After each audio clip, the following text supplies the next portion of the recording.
HD सच्ची कहानियों पर आप सभी का स्वागत है। मेरी माँ एक बहुत पढ़ी लिखी औरत थी और मेरे पापा बिजनेसमैन थे। वे अपने बिजनेस के सिलसिले में बहुत बिजी रहते थे और एक मुसलमान होने के बाद भी बहुत शराब पिया करते थे। पर माँ को और मुझे बहुत चाहते थे और हमारी हर ख्वाहिश पूरी किया करते थे।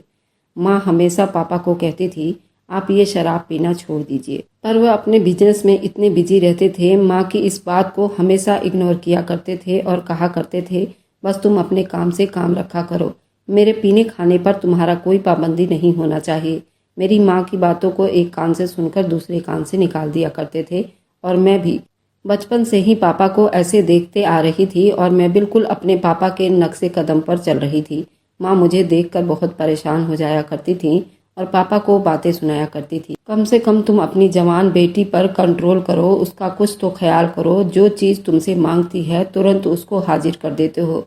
इसी तरह एक दिन मेरी मम्मी का इंतकाल हो गया। अब मेरे पापा रोज रात को एक कॉलगर लड़की को अपने साथ लाते थे और पापा शराब पीकर उस लड़की के साथ पूरी रात अय्याशी करते और मैं जब भी पापा घर पर ना होते तो पापा के कमरे में जाकर शराब पीने लग जाती थी। धीरे धीरे मुझे शराब की आदत हो गई थी। एक दिन पापा के दोस्त ने देखा तो मुझसे दोस्ती लगा ली और मेरा ऐसा हमदर्द बना, मैंने उसके साथ सारी हदें पार कर गई थी। एक दिन वो मेरे कमरे में था कि किसी ने कमरे की लाइट ऑन कर दी। मेरी तो जान निकल गई जब मेरे सामने। अब सुनिए मेरी पूरी कहानी। मेरा नाम तराना है। मैं बहुत ही अमीर बाप की बेटी हूँ। मेरे पापा मेरी हर ख्वाहिश पूरी किया करते थे। मेरी माँ हमेशा से मेरे पापा को समझाती थी कि लड़की को इतना सर ना चढ़ाओ, उसे कुछ सिखाओ कि तुम्हें अगर कुछ लेना है तो उसके लिए तुम्हें मेहनत करनी पड़ेगी। लेकिन मेरे पापा कहते थे, ये दौलत किस काम आएगी, हमने ये दौलत कब्र में नहीं लेकर जानी, ये सब कुछ हमारी बेटी क्या है और हम उसकी हर ख्वाहिश को पूरा करेंगे। मेरी मम्मी मेरे पापा को बार बार यही कहती थी, ये लड़की बिगड़ रही है, मगर मेरे पापा को मेरी कोई फिक्र ही नहीं थी। एक दिन मैंने अपने नाना के साथ भी बदतमीजी करती थी, उन्हें गालियां भी देती थी। मेरी माँ ने मुझे थप्पड़ लगा दिया और पापा से कहा, उसने मेरे बाप के साथ बदतमीजी की है, ये लड़की बहुत ज़्यादा ख़राब हो गई है। मेरे पापा ने कहा, अच्छा बस भी कर दो, क्या हो गया, उसने तुम्हारे बाप के साथ बदतमीजी की है, उनकी नातिन भी तो है और बच्ची भी है, तुम्हें ज़्यादा गुस्सा क्यों आ रहा है, शायद वे तुम्हारे बाप हैं इसलिए, तुम ही थोड़ा बर्दाश्त कर लो। मेरी माँ ने कहा, ये आपने कैसी बात कर दी है, बदतमीजी तो बदतमीजी होती है। मेरे पापा ने कहा, अपने तराना बेटी के खिलाफ कोई बात नहीं सुन सकता। मेरी मम्मी ने कहा, आप उसको बिगाड़ रहे हैं और एक दिन बहुत पछताओगे। लेकिन मेरे पापा इस बात पर कभी ध्यान नहीं देते थे, बल्कि मुझे और ज़्यादा आज़ादी दिया करते थे। मैं उनसे जो मांगती थी वो मुझे ला कर देते थे, जो भी कहती थी वो मुझे मिल जाता था। अभी बात मेरे मुंह में होती थी, चीज़ मेरे लिए हाजिर कर दी जाती थी। उनके पास पैसे बहुत थे, दिल खोल कर मुझ पर खर्च किया करते थे। मैं स्कूल में पढ़ती, स्कूल में भी मैं अपने पैसों की दबंगई लड़कियों पर खूब दिखाती थी। लड़कियों के साथ लड़ाई झगड़ा करना शुरू कर दिए थे, क्योंकि मुझे अपने बाप की दौलत पर बहुत गुमान था और दूसरी सब लड़कियां मेरी खूबसूरती की तारीफ किया करती थी। मुझे खुद पर और भी नाज होने लगा था। एक दिन मैंने अपने स्कूल की एक लड़की का सर पकड़कर दीवार में दे मारा था और उसका सर फट गया। उस लड़की की कोई गलती भी नहीं थी, बस उसने मुझे घूर कर देखा था। मुझे उस पर गुस्सा आ गया था। स्कूल वालों ने मुझे स्कूल से निकाल दिया था। तब मेरे पापा ने स्कूल वालों को बहुत बुरा भला कहा और मुझे एक और बड़े स्कूल में दाखिला करवा दिया। मैं पढ़ाई में दिलचस्पी नहीं लेती थी, इसलिए मैं हर साल फेल हो जाया करती थी। मेरे पापा रिश्वत देकर मेरे नंबर बढ़वा लेते थे और इसलिए कई डिग्रियां मेरे पास थी। मेरे पापा शराबी थे, घर में हर वक्त शराब होती थी। जब घर पर पापा ना होते तो मैं उनके कमरे में जाकर थोड़ी शराब पी लेती थी। फिर इसी तरह धीरे धीरे मुझे भी शराब पीने की लत लग गई थी। मेरे पापा को इस बात का बिल्कुल भी पता नहीं था, लेकिन मेरी माँ को इस हरकत का पता चल चुका था। मेरी माँ ने मुझे बहुत डांटा था, मगर मेरे पापा ने मुझे प्यार से समझाया कि शराब पीना तुम्हारे सेहत के लिए ठीक नहीं है। उन्होंने मुझे ऐसे समझाया जैसे मैं बहुत छोटी सी बच्ची हूँ, जबकि मैं जवानी में कदम रख चुकी थी। मेरी माँ को भी मेरे पापा ने खूब सुनाई थी। मेरी माँ फूट फूट कर रोना शुरू हो गई थी। उन्होंने कहा, मैंने तो कभी सोचा भी नहीं था कि मेरी बेटी एक हराम चीज को इस तरह पी जाएगी। उन्होंने मेरे पापा से लड़ना झगड़ना शुरू कर दिया कि आप घर में ऐसी चीज रखते हैं, औलाद तो फिर वही करेगी जो बाप को करता देखेगी।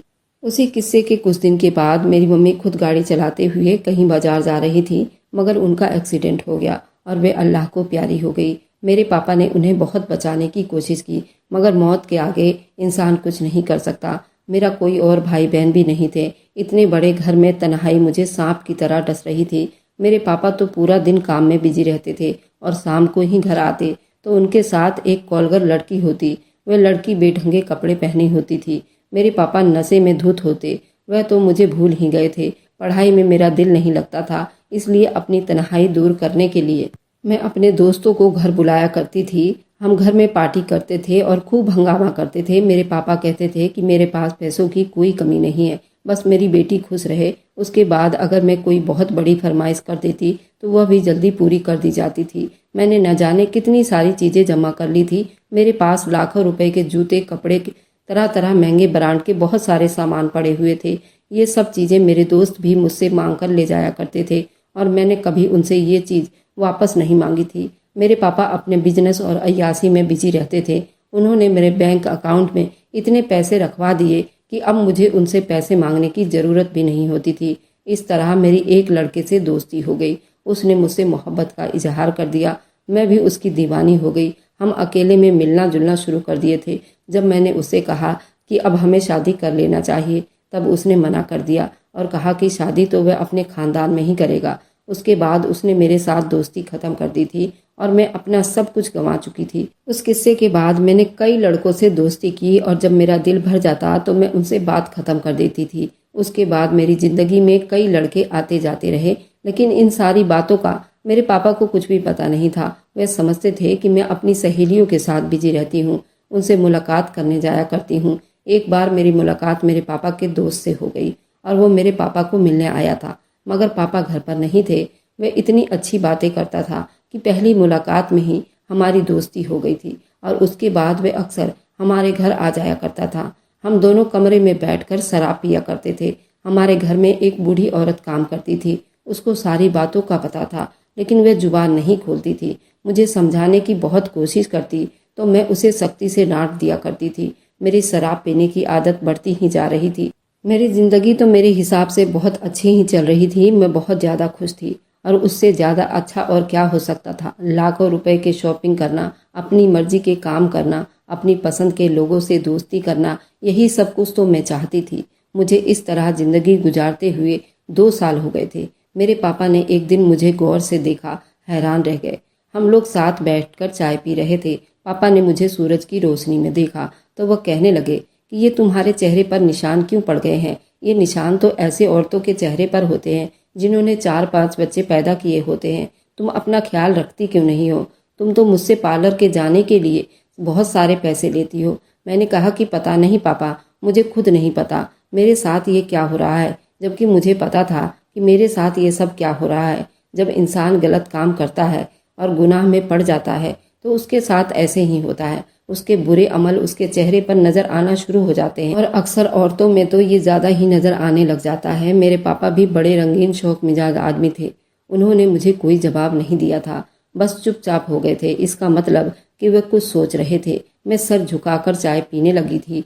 थोड़ी देर के बाद धूप से उठकर एक तरफ हो गई, लेकिन जो पापा ने देखा था वह देख चुके थे। कुछ दिन इसी तरह गुजर गए। एक दिन पापा शहर से बाहर गए हुए थे और पापा का वही दोस्त जिसके साथ मेरी दोस्ती थी, मैंने उसे घर बुलाया था। हम लोग कमरे में बैठे शराब पी रहे थे जब अचानक से कमरे का दरवाजा खुला और मेरे पापा मेरे कमरे में दाखिल हो गए थे। हम दोनों को उस हाल में देखकर उनका गुस्सा 7वें आसमान पर पहुंच गया था।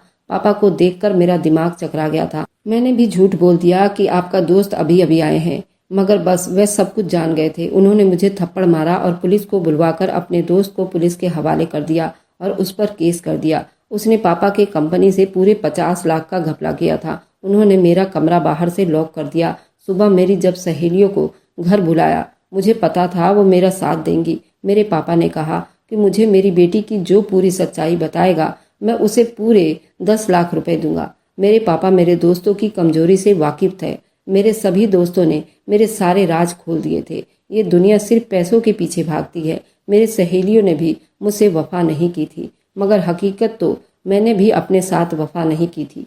मैं हैरान रह गई। ये वही सहेलियां थी जो मेरे साथ मिलकर ये सब कुछ किया करती थी, लेकिन 10 लाख रुपए के लिए उन्होंने मुझे धोखा दे दिया था। मैं ही पागल थी जो उन पर भरोसा किया करती थी। मेरे पापा ने अपना सर पकड़ लिया था। मैं पापा के सामने शर्मिंदा हो चुकी थी। मेरे पापा ने कहा कि मैंने तुम्हारी हर ख्वाहिश पूरी की है, तुमने जो मांगा तुम्हें ला कर दिया, मगर आज तुमने मेरी इज्जत खाक में मिला दी है। मैं अब सारी जिंदगी सर उठाकर नहीं जी सकूंगा। वह इतना कहकर बाहर चले गए थे। मैं सोचने लगी, पता नहीं अब क्या होगा। मगर अगले ही दिन जो पापा ने मेरे साथ किया, मैं कभी सपने में भी नहीं सोच सकती थी। उन्होंने मेरी शादी करवा दी।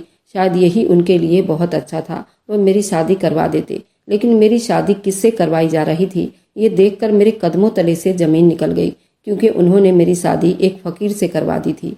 मैं उसको देखते ही हैरान रह गई थी। वह हमारे घर भीख मांगने आया करता था। आज वह आदमी मेरा शौहर बन चुका था। मैंने पापा को कहा, ये नहीं हो सकता पापा, आप मेरे साथ ऐसा नहीं कर सकते, आप मुझे इतनी बड़ी सजा नहीं दे सकते। मेरे पापा ने कहा, तुम इतनी बड़ी सजा की हकदार हो, तुमने सब कुछ मिट्टी में मिला दिया है। मगर मैं अपने पापा को ये बात कैसे समझाती कि मैं अपनी तन्हाई से तंग आ चुकी थी और उस तन्हाई को दूर करने के लिए मैंने ये कदम उठाया था। पापा ने मुझ पर खूब गुस्सा किया था।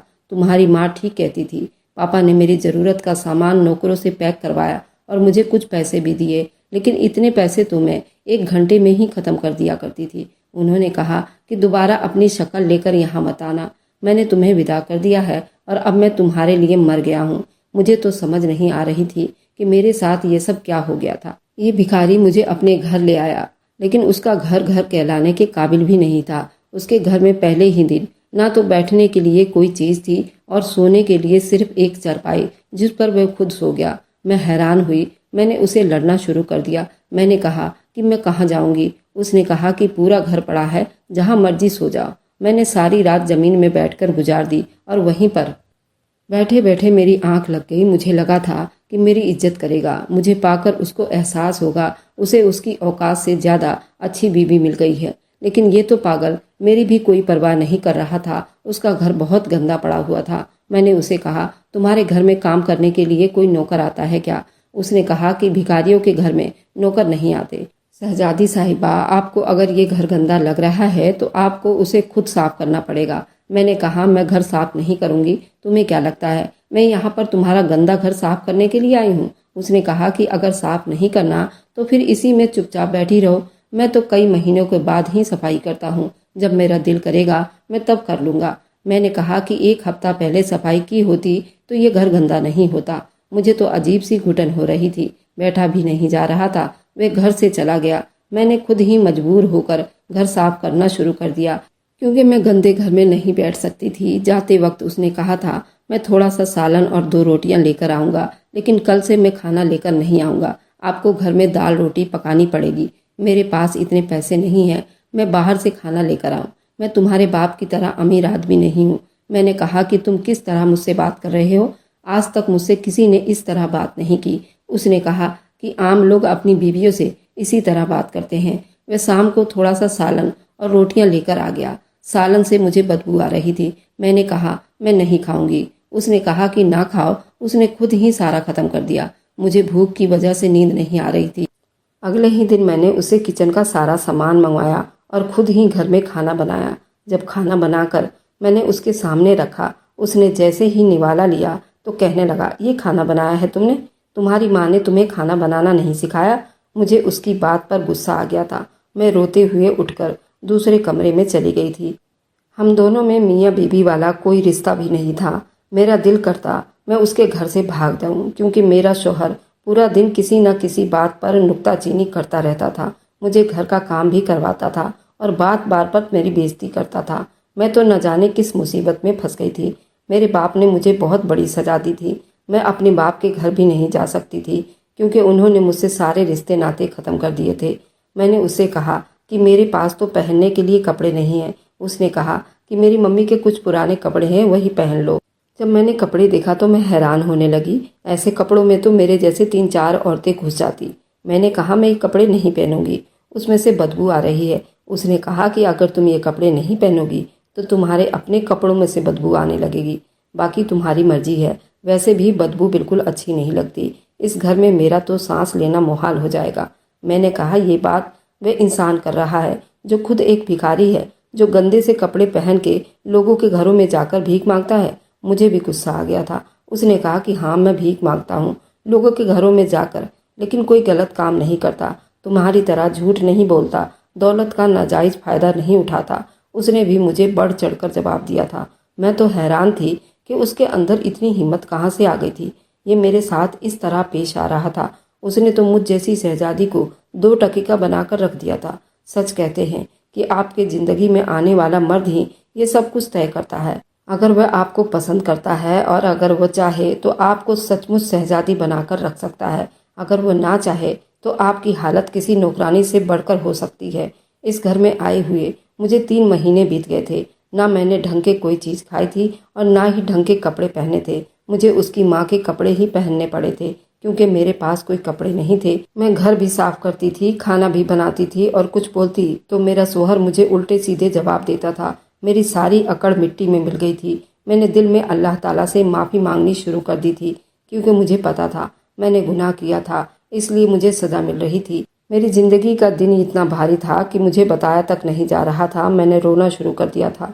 मैंने सोचा कि अब मुझे इस भिखारी के साथ ही ज़िंदगी गुजारनी पड़ेगी क्योंकि उसने कहा था कि मैंने घर से बाहर कदम रखा तो वो मेरी टांगें तोड़कर रख देगा। मैं कमरे में सोई थी और वह दूसरे कमरे में सोता था। हर बात में उसकी मर्जी होती थी जो मुझे बहुत बुरी लगती थी। लेकिन अब मेरा सारा गुरूर टूट चुका था। आज मुझे अपने शोहर के कमरे में किसी औरत की आवाज़ आ रही थी। मैंने जैसे ही शोहर के कमरे में कदम रखा तो सामने का मंजर देखकर हैरान रह गई। मेरा शोहर 3 औरतों के साथ खूब हंसी टिटोली कर रहा था और खूब बिजी था। उनके साथ हंसी मजाक कर रहा था और वह उन औरतों से बिल्कुल चिपक कर बैठा हुआ था। मेरे कदमों तले से ज़मीन निकल गई थी। मैंने कहा कि तुमने मेरे साथ क्या कुछ नहीं किया और अब तुम मेरे साथ बेवफाई कर रहे हो। उसने कहा कि बेवफाई कैसी? तुम भी तो शादी से पहले ये सब कुछ कर चुकी हो। तुम तो अमानत में खयानत करके आई हो। अब तुम वैसे ही सब कुछ देखना पड़ेगा, तो तकलीफ क्यों हो रही है? आज मुझे सच में बहुत शर्मिंदगी हो रही थी। मैं बहुत बड़े बड़े गुनाह किए थे, मगर इन सब के पीछे मेरे बाप का कसूर था क्योंकि वह खुद शराब पीता था। वह भी इसी तरह की औरतों को घर लाया करता था। हर रात एक नई औरत होती थी। मैंने अपने शोहर के कदमों में जाकर बैठ गई। मैंने कहा कि खुदा के लिए ऐसी बातें ना करें, मेरा दिल फटा जा रहा है। कह दो कि ये सब कुछ झूठ है। कह दो कि तुम्हारा उन औरतों के साथ कोई ताल्लुक नहीं है, नहीं तो मैं पागल हो जाऊंगी। मैंने बुरी तरह से रोना शुरू कर दिया था। वह औरतें मुझ पर हंसने लगी थी। फिर मेरे शौहर ने मेरा मुंह थोड़ी से पकड़कर अपनी तरफ किया और कहा, ये सब कुछ झूठ है।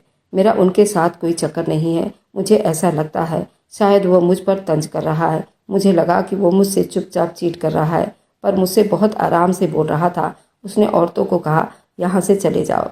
उसने कहा कि मुझे ये सब कुछ करने के लिए तुम्हारे बाप ने कहा था ताकि तुम्हें जिंदगी की समझ आ जाए। मैं ये सब कुछ जानबूझकर कर रहा था। तुम्हारे बाप ने मुझे यही काम दिया था, लेकिन हमारा निकाह सच्चा था क्योंकि मुझे वो बगैर निकाह के तुम्हें मेरे साथ नहीं भेज सकते थे। और अब तुम्हें सब कुछ समझ आ गया होगा कि तुम मेरे साथ रहना चाहती हो या फिर वापस जाना चाहती हो। मैंने कहा कि मैं इज्जत की ज़िंदगी जीना चाहती हूँ क्योंकि मेरे दिल में यही था, मैं यही चाहती थी। वह भी हैरान रह गया।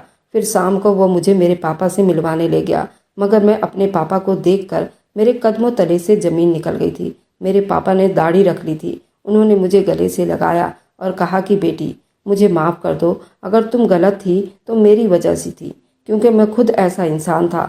मेरी सारी ज़िंदगी शराब और बाजारू औरतों के पीछे भागता हुआ बीत गया। मैंने ये भी ना देखा ये सब करने से मेरे घर का माहौल ख़राब हो रहा है। मेरी बेटी भी मेरी जैसी हो गई। मगर मेरी बेटी, अब मैंने इन सब चीज़ों को तौबा कर ली है। मैंने अपने अल्लाह से रो रो कर माफ़ी मांग ली है और तुम भी अपने गुनाहों की अल्लाह से माफ़ी मांग लो। मेरे पापा रोते हुए मुझसे माफ़ी मांग रहे थे। मैंने अपने पापा को गले से लगाया। मेरा शौहर कोई भिखारी नहीं था, बल्कि वो मेरे पापा के ऑफिस में काम करता था। उसका असली नाम परवेज़ था और वह बहुत ही नेक इंसान था। पापा ने जानबूझकर उसे भिखारी वाला हुलिया में हमारे घर भीख मांगने के लिए भेजा करते थे ताकि मुझे सच में यकीन हो जाए कि परवेज एक भिखारी है। और फिर मेरी उसके साथ शादी कर दी थी। मैंने भी अल्लाह ताला से अपने गुनाहों की माफ़ी मांग ली थी। अगर पापा मेरी शादी परवेज से ना करवाते, शायद मैं कभी सही रास्ते पर ना आ सकती थी। उन्होंने मेरी अच्छाई के लिए ये कदम उठाया था। आज मैं और पापा और परवेज हज करने के लिए अल्लाह ताला के घर आए हुए थे। पापा ने रो रो कर अल्लाह ताला से अपने गुनाहों की माफ़ी मांग रहे थे। बेशक वो बड़ा मेहरबान रहम करने वाला है और अपने बंदों को माफ़ करने वाला है। हमने मक्का मदीना में हज किया और घर वापस आए। मैंने उस दिन के बाद से परवेज के साथ एक नई जिंदगी शुरू कर दी और उन सभी बुराइयों को पीछे छोड़ दिया। परवेज भी मेरे साथ बहुत खुश। उसने कभी मेरे पिछले जिंदगी का ताना नहीं दिया। मैं और मेरे पापा और परवेज एक ही घर में रहते थे क्योंकि परवेज का कोई अपना माँ बाप नहीं था। वह अनाथ था। वह मेरे बाप को पाकर बहुत खुश था क्योंकि उसको एक बाप का प्यार मिल रहा था और मैं भी बहुत खुश थी क्योंकि परवेज एक बहुत अच्छा इंसान था। मेरी एक छोटी सी गुड़िया भी पैदा हुई थी जो कि बहुत ही खूबसूरत है। परवेज उसे बहुत प्यार करता है लेकिन मेरे बाप की तरह नहीं। उसे हर चीज़ का एहसास दिलवाता है। ये पैसे और दौलत मेहनत से आते हैं और उसको उतना ही देता है जितना उसको ज़रूरत है और उसे अपने साथ मेहनत भी करवाता है क्योंकि मेहनत करेगा आदमी तभी पैसों की कीमत का पता चलेगा, नहीं तो वह भी मेरी तरह अय्यास परस्त हो जाएगा। अगर आप लोग मेरी बात से सहमत हैं तो मुझे कमेंट में ज़रूर बताइएगा। अगर आपको आज की कहानी पसंद आई है तो वीडियो को ज़रूर लाइक कीजिएगा और अपने दोस्तों के साथ शेयर भी कीजिएगा। और हाँ, अगर आपने अभी तक हमारे चैनल को सब्सक्राइब नहीं किया है तो ज़रूर सब्सक्राइब कर ले। मिलते हैं हम अपनी कल की एक नई दिलचस्प कहानी के साथ। मुझ पर सदा अपना प्यार और स्नेह बनाए रखें। सभी को मेरा प्यार भरा नमस्कार दोस्तों।